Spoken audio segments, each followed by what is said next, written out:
अगर करने की ख्वाहिश है तो आपसे गुजारिश है, सलमान साहब नंगे अच्छे नहीं लगेंगे। अली नवाज अवान जरा बेहतर जसामत रखते हैं, हमारी तरफ से वो पेशे खिदमत हैं, आप उन्हें नंगा कर सकते हैं, क्योंकि शौक तो आपने पूरा करना है। शहर सलामत है, आपका शौक सलामत रहे। दूसरा पूछना था, आपने बयान दिया कि अब आपने सियासत से किनारा कशी कर ली है, तो हजूर मैं और आजम सवाती साहब शलवार पहन लें या भी नीचे ही रखनी है?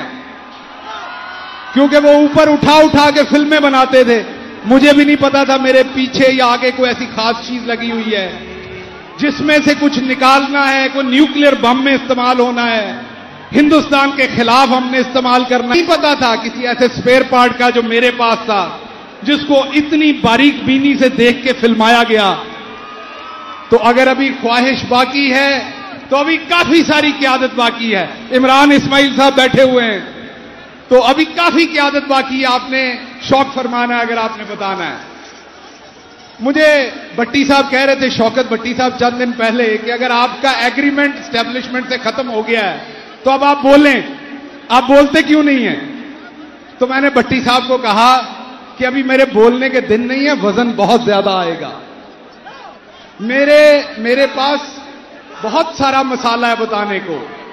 मैंने 16 दिन गुजारे हैं, उन 16 दिन में हमारे नए आने वाले चीफ साहब के बारे में भी मुझसे बड़े सवाल हुए, आसिम मुनीर साहब के बारे में भी।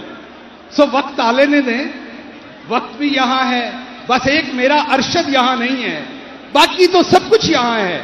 वक्त भी यहां है, हम भी यहां हैं, आप भी यहां हैं। जट्टा से वैसे भी रिवाज है अगलियां नस्लों को भी बदला लैण का, इसलिए सब कुछ इत्थे ही है।